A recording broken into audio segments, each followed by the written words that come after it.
और energy system की हम बात कर रहे थे। एनर्जी सिस्टम मतलब उसको हम डिस्कस करते हैं। एनर्जी है क्या? एनर्जी अगर देखा जाए तो एबिलिटी टू डू वर्क, ठीक है। एनर्जी किसी भी काम करने को सही, कुछ भी काम करना हो तो उसके लिए जो चीज़ हमें चाहिए होती है वो एनर्जी होती है। तो एनर्जी एक नेचर है, ठीक है। आप साउंड में एनर्जी, साउंड है उसके पीछे एनर्जी है, लाइट है उसके पीछे एनर्जी है, विंड है उसके पीछे एनर्जी। Nature of energy. आप कभी भी बॉल को हिट करते हैं, हिट, तो हम देखते हैं कि उसके पीछे ना, मतलब बॉल को हिट, अब यहाँ से पहले बॉडी के अंदर एनर्जी है, हिट किया तो एनर्जी बॉल को शिफ्ट हुई, शिफ्ट फिर आगे बॉल मूव करता है। इस तरीके से lift your bag, bag book, book bag, उनको कंप्रेसर स्प्रिंग सबके लिए एनर्जी चाहिए। Living organism need energy for growth and movement.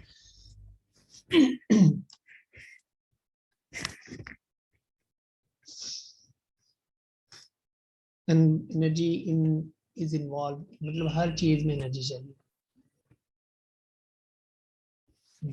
जो okay. There's a bird fly, a bomb explodes, rain falls from sky, electricity follows, ये flow, ये flows in a wire, मतलब ये सारी जो भी कुछ होता है सबके अंदर एनर्जी चाहिए थी, ठीक है। एनर्जी है क्या? That it can be involve in so many different activities. Energy can be defined as the ability to do work, जो बात मैंने पहले की, ठीक है।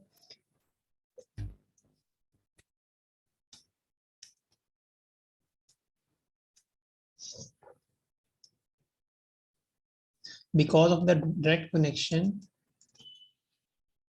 बिटवीन एनर्जी एंड वर्क, काम और एनर्जी के दरमियान डायरेक्ट कनेक्शन गेन कर रहे हैं, तो इस वजह से energy is measured in the same unit as work. जो वर्क का यूनिट होता है उसी में ही एनर्जी को मेजर किया जाता है। वर्क का यूनिट क्या होता है? जूल, ठीक है। इसी तरीके से एनर्जी का यूनिट भी क्या होता है? जूल, ठीक है। एनर्जी की 5 फॉर्म्स हैं। वो हीट एनर्जी होती है, chemical energy, electromagnetic energy, nuclear energy और मैकेनिकल। हीट एनर्जी, अब हीट एनर्जी में इसमें होता है क्या है कि एटम्स जो होते हैं, इसके अंदर एटम्स की मोशन होती है। फॉर एग्जांपल अगर इसकी मिसाल लें, अगर आप कोई चीज़ गर्म करते हैं, लोहे का पाइप, तो एक साइड से अब पहले ठंडा होता है, फिर आप देखते हैं वो मूवमेंट होते होते दूसरी साइड पे भी गर्म हो जाती है। वो एटम्स जो होते हैं वो मूव करते हैं। Heat energy can B produce by friction, friction की वजह से, फ्रिक्शन फोर्स आपको पता होगा किस तरीके से होती है, रगड़ की वजह से, तो उस वजह से भी हीट एनर्जी पैदा होती है। आप अगर दोनों हाथों को अगर फॉर एग्जांपल फ्रिक्शन आपस में रगड़ते जाएं तो देखेंगे थोड़ी देर बाद वो गर्म हो जाते हैं, तो वजह कॉज क्या है? Friction. Heat energy causes change in temperature and phase of any form of matter. Chemical energy क्या होती है? जो कि इसमें एटम्स के बॉन्ड होते हैं, बॉन्ड जो है वो इकट्ठे हुए होते हैं, जब उनको तोड़ा जाता है तो फिर उससे एनर्जी रिलीज होती है। ये फ्यूल और food are form of stored stored energy. अगर पूछा जा सकता है फूड की एनर्जी, फूड में कौन सी एनर्जी होती है, तो केमिकल एनर्जी, ठीक है। इलेक्ट्रोमैग्नेटिक एनर्जी, ये power lines carry electromagnetic energy into your homes, ये तारें बिजली की जो होती हैं, ये वाली। न्यूक्लियर एनर्जी, इसमें nucleus of an atom is source of nuclear energy. किसी भी सेल एटम का जो न्यूक्लियस होता है वो इसका सोर्स होता है इस तरह के, यानी न्यूक्लियर एनर्जी में। इसमें क्या करता है, जब जो है वो न्यूक्लियस फटता है, तकसीम होता है, तो फिर उससे एनर्जी रिलीज होती है। मैकेनिकल एनर्जी, जब भी कोई काम करते हैं तो फिर किसी के ऊपर, तो वो उससे फिर मैकेनिकल एनर्जी जो है वो डन होती है। जैसा कि आप किक बॉल को किक करते हैं, फुटबॉल को किक करते हैं, तो आपने mechanical, you give mechanical energy to football, आपने एनर्जी दी है इस बॉल को, ठीक है। आपके अंदर बॉडी में एनर्जी थी, उस एनर्जी को आपने शिफ्ट किया फुटबॉल में, उसके लिए मैकेनिकल था, उसने आगे मूव किया, इसको मैकेनिकल एनर्जी कहते हैं। ये वही एग्जाम्पल है उसकी। एनर्जी कन्वर्जन, एनर्जी कन्वर्जन क्या होता है? एनर्जी कन्वर्जन वो होता है, मतलब एनर्जी का कन्वर्ट होना। एनर्जी किसी भी फॉर्म से दूसरी फॉर्म में कन्वर्ट हो सकती है, ठीक है। हर एनर्जी दूसरी किसी भी और फॉर्म में कन्वर्ट की जा सकती है।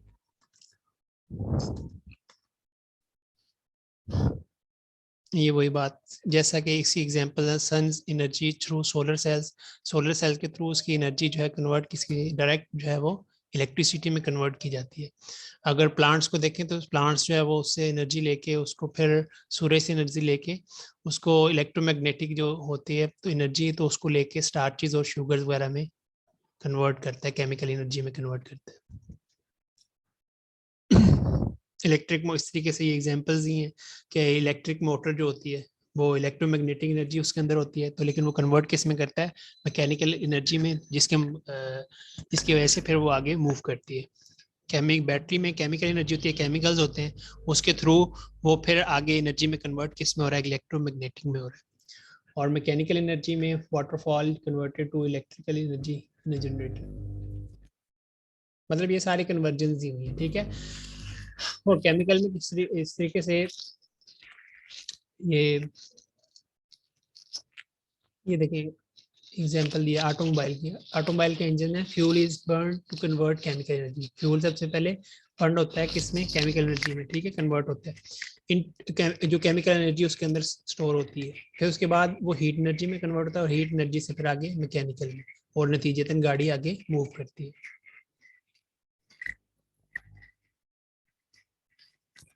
स्टेट्स ऑफ एनर्जी कौन सी है?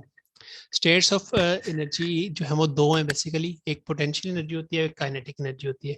आपने शुरू से पढ़ा होगा, 6 क्लास शुरू हो जाती है, मतलब काइनेटिक एनर्जी वो होती है जो कि मूवमेंट मूव करती है, ठीक है, और पोटेंशियल एनर्जी वो होती है जो स्टोर होती है।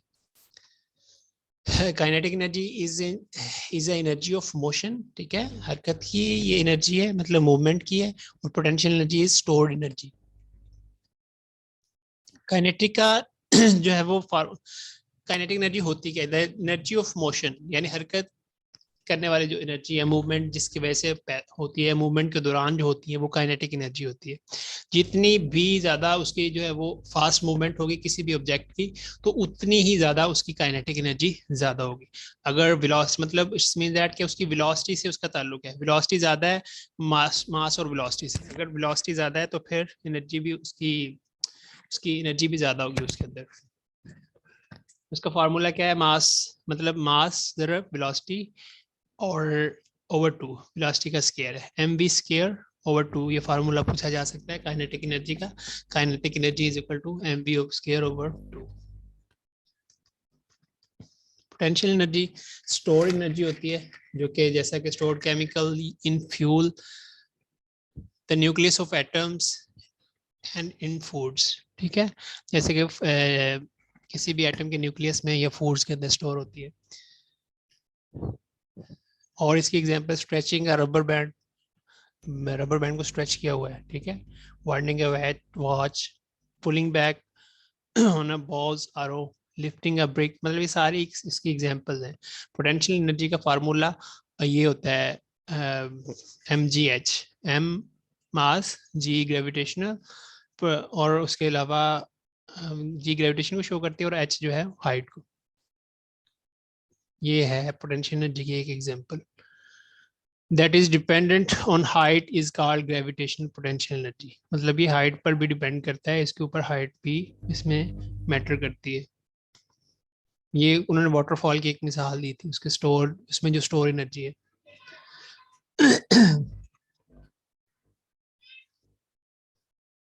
Energy that is stored due to being stretched और कंप्रेस्ड। कंप्रेस्ड या स्ट्रेच्ड करने की वजह से जो एनर्जी स्टोर्ड होती है उसको पोटेंशियल एनर्जी कहते हैं। जैसा कि अगर इसको स्ट्रेच किया हुआ है तो भी इसके अंदर एक एनर्जी है, अगर छोड़ेंगे तो वो वापस जाएगा उस एनर्जी के तहत। और इसको कंप्रेस किया हुआ है तो मतलब उसके अंदर एक एनर्जी है। कंप्रेस करके आप स्प्रिंग को कंप्रेस करके रखें, मतलब उसके एक अंदर स्टोर एनर्जी है, छोड़ेंगे वो बाहर को, स्प्रिंग बाहर को निकलता है। Why, what is energy needed for, क्यों होती है, जिंदा रहने के लिए, एक्टिव रहने के लिए, ग्रो करने के लिए, और वार्म कर लेने के लिए। Energy is provide by the food and drinks we consume. हम जो भी एनर्जी फूड कंज्यूम करते हैं उसके अंदर एनर्जी होती है। तो food and drinks contain macronutrients, carbohydrate, protein, fat, which are broken down into the body to provide energy. जितने भी चीज़ें हैं वो सारी किस्में टू ब्रेक डाउन होती हैं बॉडी के अंदर, फिर उससे क्या मिलती है, एनर्जी। जब भी कोई चीज़ टूटती है तो उसको एनर्जी मिलती है, और जब उसने बनना होता है तो उसको एनर्जी की रिक्वायरमेंट होती है। कैटाबॉलिज्म एनाबॉलिज्म में हमने पढ़ा था। इट इज़ मेजर्ड इन जोल्स और किलो कैलोरी, किलो जोल्स, ठीक है। जोल्स में भी मेजर किया जाता है इसको, और कैलोरीज में भी किया जाता है। कितने कैलोरीज कितने जोल्स के बराबर होते हैं वो आगे हम देख लेते हैं। ये जी लिखा हुआ है, 1 gram of carbohydrate provide 16 kilo जोल, ठीक है। एक कार्बो कैलोरीज कितनी होती हैं, 4 किलो कैलोरीज। कैलोरीज में अगर देखेंगे, अगर जोल्स में भी इसको मेजर कर सकते हैं, तो जोल मतलब उसका डबल, मतलब उसका 4/4 है, ठीक है। और 1 ग्राम ऑफ प्रोटीन कितना होता है, 17 किलो जोल। और 1 ग्राम ऑफ फैट जो है वो कितना प्रोवाइड करता है, 37 kg जोल। डाइटरी रेफरेंस वैल्यू ये हम पढ़ चुके हैं, कितना क्या लेना चाहिए, कार्बोहाइड्रेट, प्रोटीन और फैट। कितनी एनर्जी चाहिए ये डिपेंड करता है इन फैक्टर्स पे।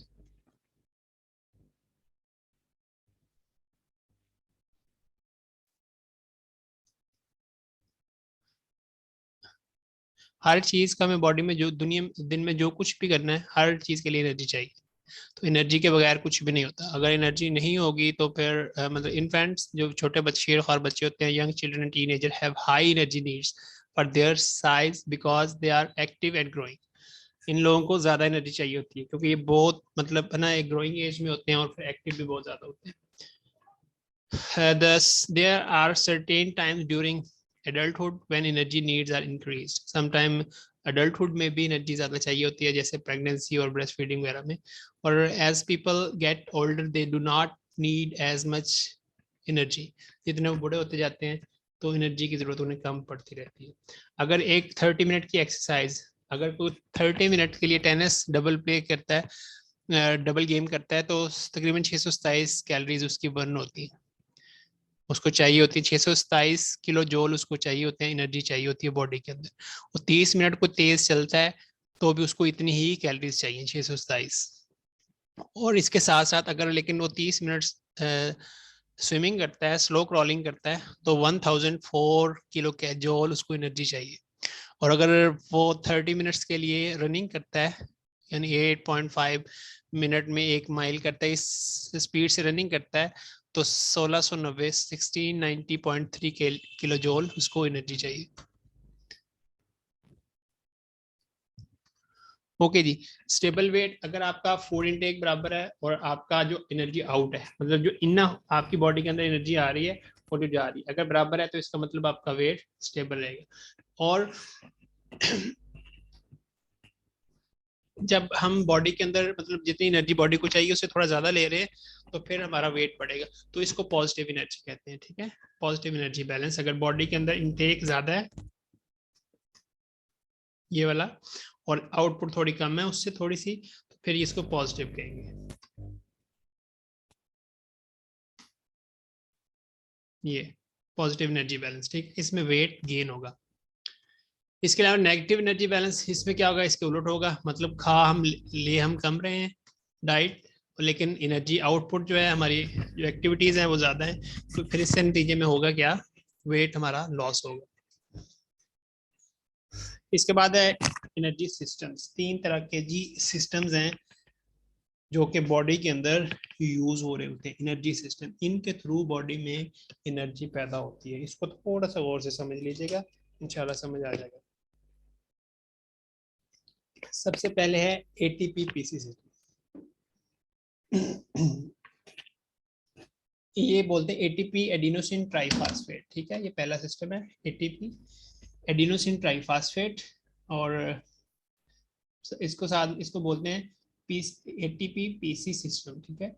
इसमें साथ में शामिल होता है फास्फोक्रिएटिन, ठीक है। इसमें एटीपी एडिनोसिन फास्फेट के मॉलिक्यूल होते हैं और साथ में फास्फोक्रिएटिन होती है, उससे फिर एनर्जी पैदा होती है। ये एनाएरोबिक, इसको एनाएरोबिक ये सिस्टम है। पहले दो वाले ये एनाएरोबिक है, तीसरे वाला एरोबिक है, मतलब ये ऑक्सीजन के बगैर होते हैं ये वाले सिस्टम, ठीक है। इनमें ऑक्सीजन की जरूरत नहीं होती और इसमें ऑक्सीजन की जरूरत होती है। दूसरा सिस्टम लैक्टिक एसिड है, ठीक है, लैक्टिक एसिड सिस्टम। इसमें इसको एनारोबिक ग्लाइकोलाइटिक पाथवे, ठीक है, भी कहते हैं।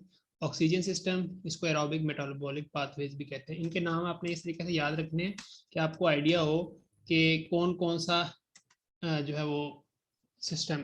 जो पहला सिस्टम हमने पढ़ा एटीपी पीसी सिस्टम, उसके ये नाम भी हैं सारे, ये उसी के दूसरे नाम हैं ये,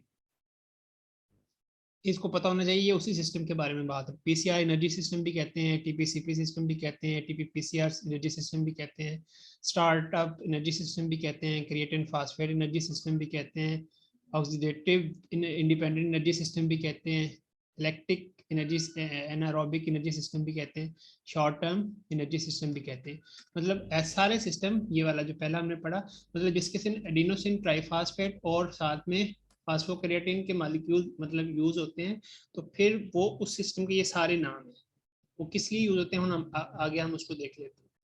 और जो दूसरा हमने सिस्टम पढ़ा, उसके ये सारे उसके नेम्स हैं, इनको भी पढ़ लीजिए। लैक्टिक एसिड एनर्जी सिस्टम है, लैक्टिक एनारोबिक एनर्जी सिस्टम है, एनारोबिक लैक्टेट एनर्जी सिस्टम है, लिंकिंग एनर्जी सिस्टम है, oxidative independent glycolytic energy system है, non oxidative glycolytic energy system है, मीडियम टर्म एनर्जी सिस्टम्स को कहते हैं। जो थर्ड है ये ऑक्सीजन वाला, जो ऑक्सीजन की मौजूदगी में होता है, ये ऑक्सीजन की गैर मौजूदगी में होता है, ठीक है। वो keep going energy system, oxidative dependent energy system, ये ऊपर वाला इंडिपेंडेंट है तो ये एनारोबिक है, ये डिपेंडेंट है तो ऑक्सीजन वाला है, मतलब ऑक्सीजन की मौजूदगी में, ठीक है। लॉन्ग टर्म एनर्जी सिस्टम मतलब ज्यादा देर तक चलने वाला। अच्छा, कौन कौन सा सिस्टम कितनी कितनी मतलब यहाँ से हम क्लैरिफाई करते हैं कि किस किस सिस्टम में कौन कौन सा एनर्जी सिस्टम यूज होता है। एनारोबिक जो हमने पढ़ा सबसे शॉर्ट, मतलब सबसे पहला जो सिस्टम हमने पढ़ा, ये वाला हमने जिसका नाम सुना एटीपीपीसी, ये शॉर्ट ड्यूरेशन के लिए यूज होता है, मतलब बिल्कुल जो फौरन एक्शन करना पड़ता है, स्प्रिंट में यूज होता है। कोई चीज आपने जो है वो थ्रो में यूज होता है। इसका मतलब कोई भी 1 to 4 सेकंड के लिए जो भी एक्टिविटीज हो उसके अंदर ये सिस्टम यूज होता है, एनर्जी सिस्टम। तो ये तब हमारे बॉडी का ये सिस्टम यूज हो रहा होता है। मतलब इसमें सारी चीजें लिखी हुई हैं। अगर हम इसको हम अगर ये चार्ट हमें याद हो जाए तो हम किसी भी गेम के बारे में बता सकते हैं, मतलब एट दैट टाइम उस प्लेयर को कौन सा energy system at that time require है।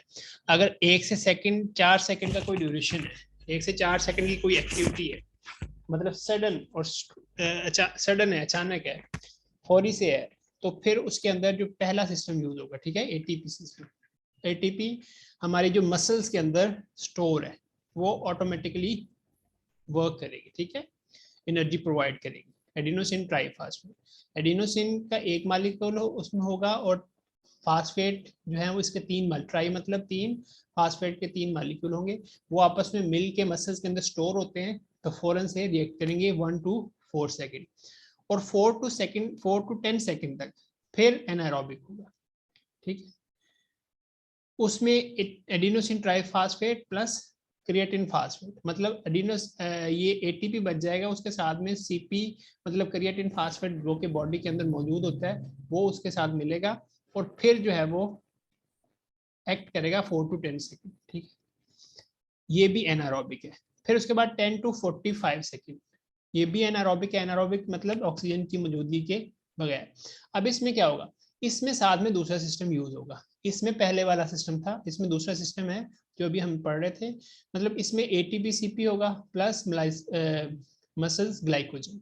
इसमें मसल्स के अंदर जो ग्लाइकोजन होगी वो यूज होगी, उससे वो पायरोविक एसिड बनता है और साथ में एनर्जी रिलीज होती है, और वो एनर्जी बॉडी को चाहिए होती है, मतलब बॉडी वहां से भी एनर्जी लेता है।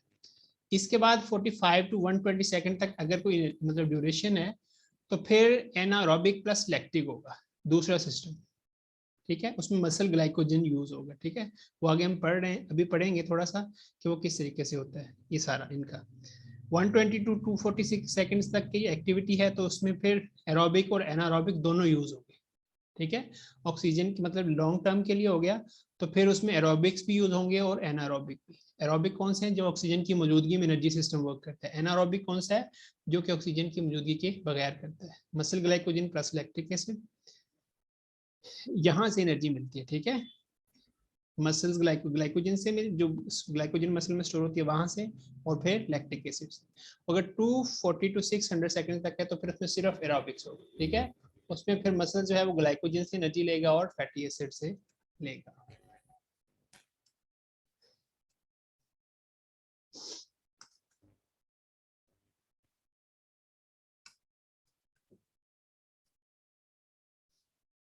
ये मसला उसकी एग्जांपल दिया है कि एनर्जी कहाँ से, ये मारिया शरापोवा जो कि टेनिस, लॉन्ग टेनिस प्लेयर है, तो उसकी एग्जांपल दी हुई है किस तरीके से, मतलब उन्हें शॉट्स खेलनी है, किस तरीके से बैक हैंड मूवमेंट है, साइड मूवमेंट है, तो किस तरीके से एनर्जी उसको मिलती है।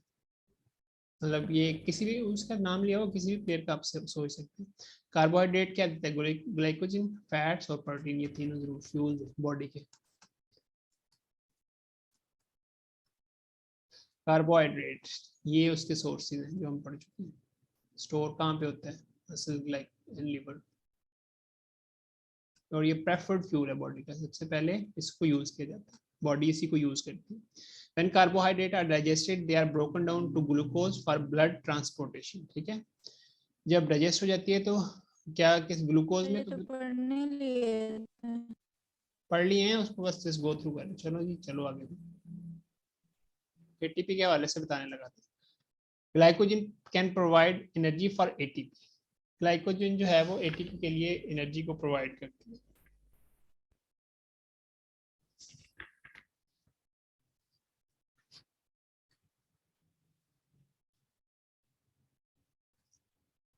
इस तरीके से प्रोटीन है, कितनी परसेंट चाहिए ये भी देख, ये पढ़ लेना फिर। फैट है, ये पढ़ लेना।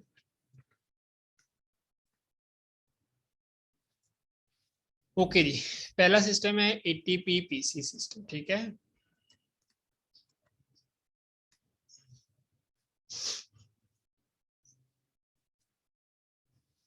Shortest usages out of all three groups, जितने तीन एनर्जी सिस्टम है, तीन मतलब उनमें सबसे कम जो है वो मतलब इसका इस्तेमाल होता है, ठीक है। It provide a large portion of energy for short duration, high intensity, जितनी भी हाई इंटेंसिटी की एक्सरसाइज होंगी और शॉर्ट ड्यूरेशन के लिए होंगी उसमें ये सिस्टम यूज होगा, ठीक है। मतलब किसी चीज को थ्रो करना है, किक करना है, ये सर्व करनी है, ये लॉन्ग टेनिस में आप शॉर्ट कर रहे हैं, या बैडमिंटन में शॉर्ट कर रहे हैं, मतलब जो लेस जो है मतलब शॉर्ट ड्यूरेशन के लिए हो और हाई इंटेंसिटी की एक्टिविटीज हो, उसके अंदर ये सिस्टम यूज हो। मतलब फौरी से ये एनर्जी जो है वो प्रोवाइड करता है ये system, without use of oxygen. Oxygen का इसमें यूज नहीं होता, ठीक है। Performance of such as 100 metre sprint, उसके अंदर 25 metre swim, smashing a table tennis ball during a service, use this energy system. मतलब जो भी रैपिड एक्शन होगा उसके अंदर ये सिस्टम यूज होगा। इसके दो सिस्टम है, ठीक है। दो मतलब ये वाला एटीपी पीसीआर सिस्टम दो तरह से जो है इसके सोर्सेज हैं। पहले नंबर पे एटीपी जो कि ऑटोमेटिकली स्टोर्ड कहाँ पे होती है, एनर्जी स्टोर होती है, ये वाली स्टोर होती है मसल्स के अंदर, और कितने सेकंड के लिए, 1 to 4 सेकंड के लिए, ठीक है। और दूसरा इसके साथ है पीसी, ठीक है। और जब, क्योंकि एटीपी जब एनर्जी प्रोवाइड कर देता है उससे एक उसका फास्फेट मालिक्यूल अलग हो जाता है। जब वो ब्रेक करता है, एक फास्फेट का मालिक्यूल अलग होता है, तो एडिनोसिन डाई फास्फेट रह जाता है, ट्राई से डाई रह जाता है। जब डाई रहता है तो फिर उससे एनर्जी रिलीज होती है। अब इस तरह में, अब फिर अगर इससे ये ब्रेक हो जाएगा, फिर दोबारा से क्या करेगा, फास्फोक्रिएटिन जो होगा वो वहां से उसको रीसिंथेसाइज करेगा, एटीपी के मॉलिक्यूल्स को दोबारा से रीसिंथेसाइज करेगा।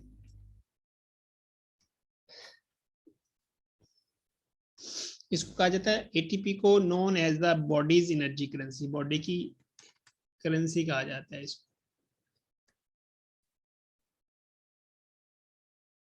ATP is the end product of your diet, ठीक है। And the chemical compound adenosine triphosphate, ATP मैंने आपको बताया adenosine triphosphate होता है, chemical compound होता है बॉडी के अंदर, provides the energy that allows muscles effort। muscles जो भी काम करते हैं उनको ये effort कहाँ से मिल रही होती है, ATP के थ्रू, एनर्जी के थ्रू।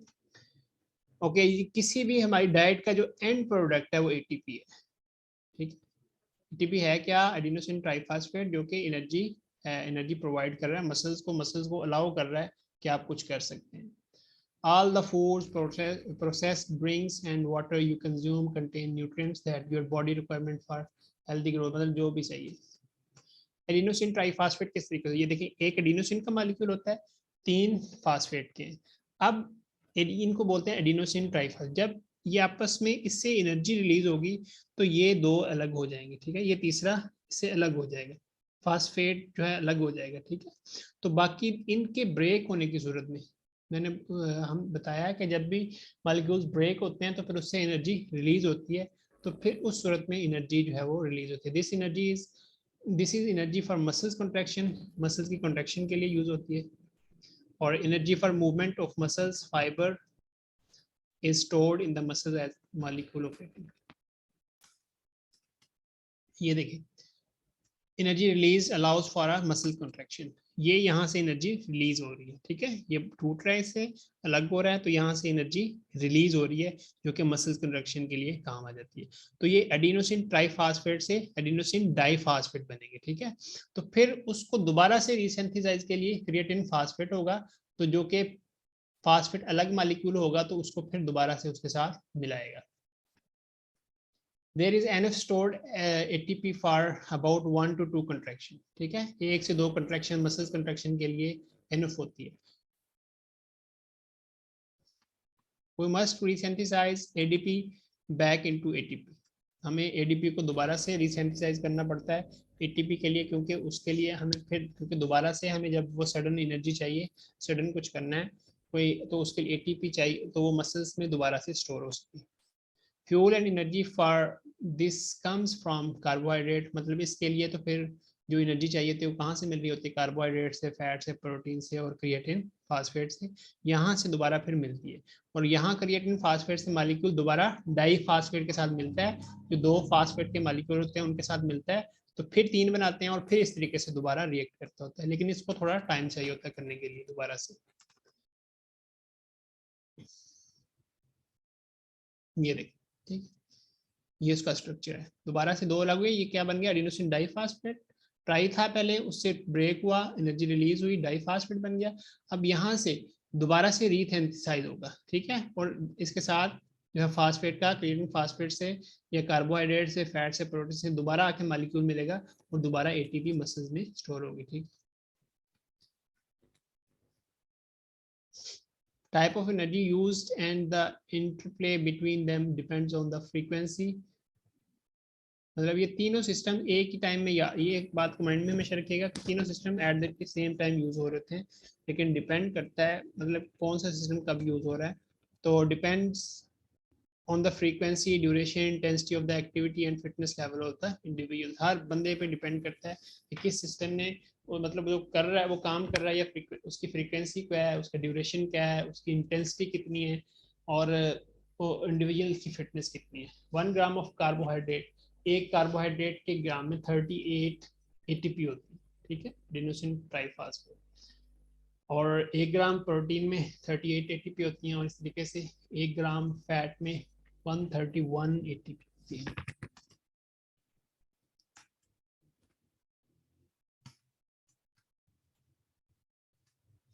ओके जी, एटीपी सीपी सिस्टम उसी का दूसरा पार्ट, मतलब उसी को कहते हैं। इसमें क्या वही बात बताई है कि ATP break down to ADP plus phosphate अलग से, ठीक है, और रिलीज एनर्जी, फिर इस तरीके से दोबारा मिलते हैं क्रिएटिन फास्फेट, ये सीपी क्रिएटिन फास्फेट, इससे दोबारा से उसको फास्फेट का मॉलिक्यूल मिलता है, वो आपस में फिर ट्राइफास्फेट बन के दोबारा से एनर्जी प्रोवाइड करते हैं। CP stored in muscles break down anaerobically without oxygen, ठीक है, ऑक्सीजन के बगैर जो है वो वर्क करती है, from phosphate and creatine.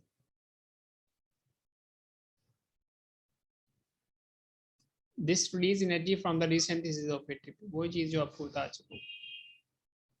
1 ATP molecule is equal to उसका सीपी का, ठीक है, वो इस किसके बराबर होता है? 0.7 एटीपी के बराबर होता है। अच्छा,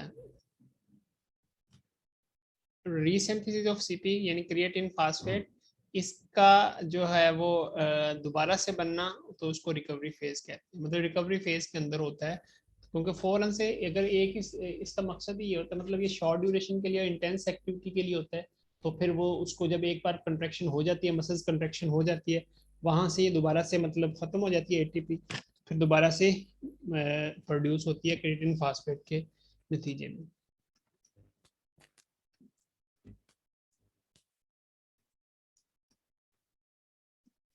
एटीपी बीसी सिस्टम, अच्छा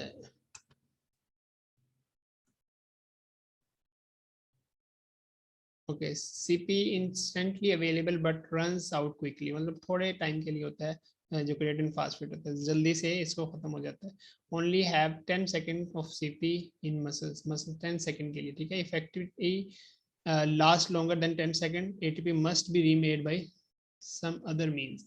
मतलब अगर इससे नहीं बननी, मतलब इस सिस्टम से एनर्जी नहीं, ये शॉर्ट ड्यूरेशन के लिए चुके हैं, लेकिन यहाँ से अगर एनर्जी अब नहीं बन रही, मतलब ज़्यादा टाइम के लिए है, 10 सेकंड से ज़्यादा एक्टिविटी है, तो फिर क्या करेंगे, उसको दोबारा वो एटीपी कहीं किसी और सिस्टम से बनानी पड़ेगी। लेकिन एंड प्रोडक्ट सबका एटीपी ही होता है, मतलब जो दूसरे सिस्टम हम आगे पढ़ेंगे उसका भी एंड प्रोडक्ट एटीपी ही है। लेकिन अगर 10 सेकंड से ज़्यादा हो जाएगी तो फिर सीपी की बजाय वो अगले सिस्टम से प्रोड्यूस करेगा। Use for high intensity jumps, throws, sprints, इनके लिए ये एटीपी पीसी सिस्टम यूज होता है, जितनी भी हाई इंटेंसिटी की कुछ भी हो, ठीक। हाई इंटेंसिटी मतलब शिद्दत वाली, मतलब। दूसरा है लैक्टिक एसिड एनर्जी सिस्टम, इसमें क्या होता है, ग्लूकोज ब्रेक डाउन होता है, ठीक है। ये भी एनारोबिक सिस्टम है, इसको एनारोबिक ग्लाइकोलाइसिस होती है ऑक्सीजन की गैर मौजूदगी में। इसमें क्या होता है, ग्लाइकोलाइसिस जो है वो पायरोवेट में कन्वर्ट होता है, और फिर माइटोकॉन्ड्रिया में जो कि होता है, तो उसके नतीजे में लैक्टिक एसिड प्रोड्यूस होता है। लैक्टिक एसिड प्रोड्यूस होता है और साथ में एनर्जी रिलीज होती है। जब एनर्जी जो रिलीज होती है वो बॉडी को चाहिए होती है, तो लैक्टिक एसिड फिर उसके बाद वो बॉडी के अंदर रहता है, उससे फिर दोबारा से वो फास्फोक्रिएटिन बनता है। और ये लैक्टिक एसिड प्रोड्यूस होने की सूरत में बॉडी के अंदर फटीग, पेन, इस तरीके से वो खलियां, मसल सोरनेस, इसको खलियां वगैरह कहते हैं, वो पैदा होती है। लेकिन इसको दोबारा से फिर एक्सरसाइज के थ्रू, लॉन्ग टर्म एक्सरसाइज के थ्रू, स्ट्रेचिंग के थ्रू इसको रीयूज किया जाता है, मतलब दोबारा से फिर इसको कन्वर्ट किया जाता है, एनर्जी के लिए यूज किया जाता है। माइट्रोकॉन्ड्रिया, माइट्रोकॉन्ड्रिया कौन बताएगा, मिस गुप्ता, तब बताएं माइट्रोकॉन्ड्रिया क्या था।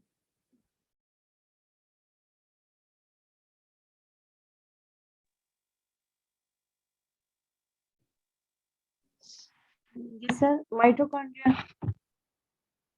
जी sir power house of the cell कहते हैं माइटोकॉन्ड्रिया को। जी जी, वो तो लिखा हुआ है। और सर इसके अंदर ना एक डीएनए, मतलब इसको पावर हाउस इसलिए कहते हैं क्योंकि ये सेलुलर एनर्जी प्रोवाइड करने का बहुत बड़ा जरिया है, क्योंकि इसका अपना डीएनए होता है। और सर रेस्पिरेशन करवाने में इसकी बहुत ज्यादा पार्टिसिपेशन है। सर जी और क्या?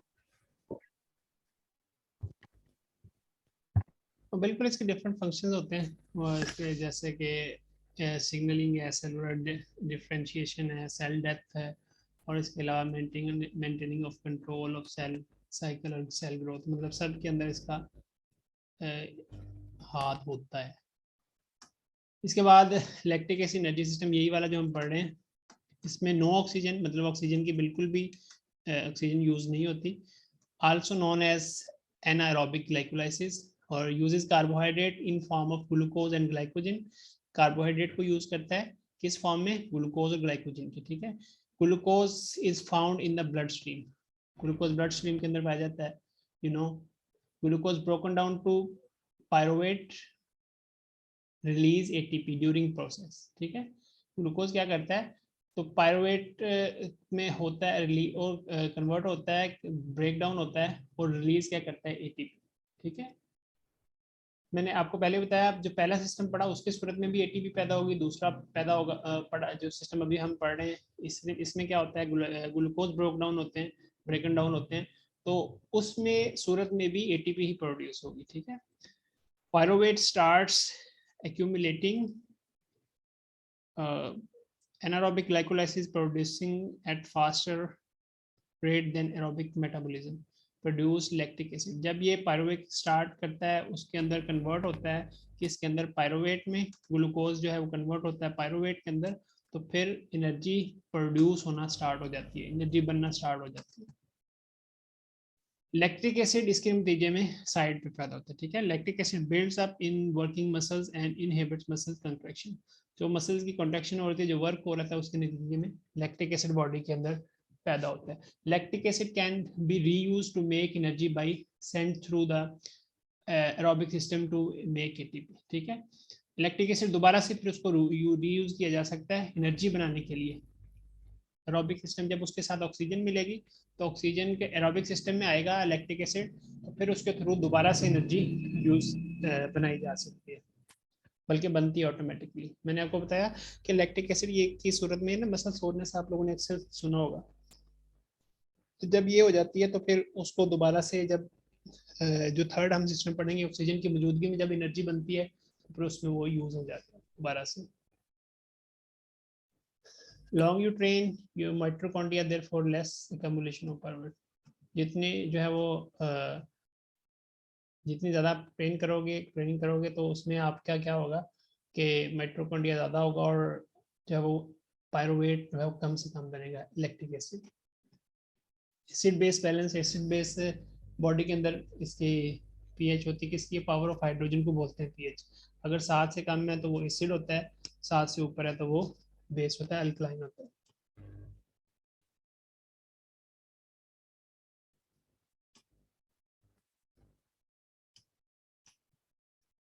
इस तरीके से ओके जी, ये ऊपर पीएच का बताया है। मतलब अगर ये सारा क्या है, अगर 7.4 से ऊपर ऊपर 14 तक है तो अल्कलोसिस है, और अगर वो नीचे है तो 6.0 से 6.8 तक तो फिर वो एसिडिक है। और पानी की कितनी होती है पीएच, पानी की पीएच तकरीबन 7 के करीब करीब होती है। लैक्टिक एसिड एनर्जी सिस्टम, ये हम इसी का पढ़ रहे हैं कि कौन से इवेंट्स होते हैं जिनके अंदर ये वाला सिस्टम यूज होता है। 100 मीटर स्विम में, 400 मीटर रनिंग है, और दूसरी स्प्रिंट्स हैं इस तरीके से। 800 मीटर के अंदर भी यूज हो सकता है।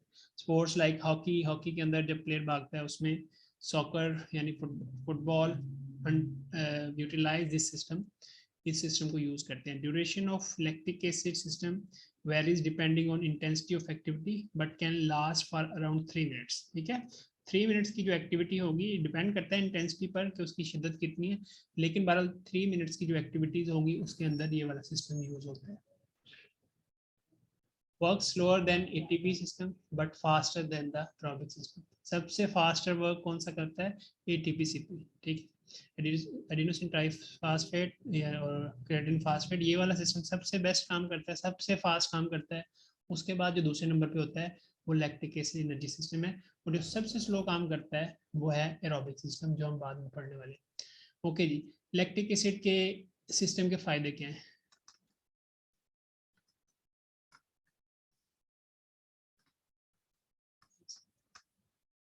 क्विकर एक्टिंग, और मतलब 5 सेकंड के अंदर एक्ट करता है, फौरन से नहीं। जो पहले 4 सेकंड में कौन सा सिस्टम करता है, ATP-CP. Can make ATP faster than aerobic system, उससे ज़्यादा बेहतर बनाता है। 1.3 पर सेकंड उससे ज़्यादा बेहतर बनाता है एरोबिक सिस्टम से एनर्जी। ओके, डिसएडवांटेज क्या है, does not last as long as aerobic, मतलब उतना ज़्यादा जो है वो ये फायदेमंद नहीं है, मतलब उतने ज़्यादा लॉन्ग टर्म के लिए काम नहीं कर सकता जितनी देर के लिए एरोबिक सिस्टम काम करता है। Only has C H O as a fuel, मतलब सिर्फ कार्बोहाइड्रेट को एज अ फ्यूल यूज करता है। प्रोड्यूस लैक्टिक एसिड प्रोड्यूस करता है जो कि बॉडी में पेन का सबब बनता है। इवेंट इसके कौन से हैं, 100 metre swim, 400 metre run, multiple sprint sports like ice hockey, soccer and football वगैरह, इनके अंदर ये सिस्टम यूज है।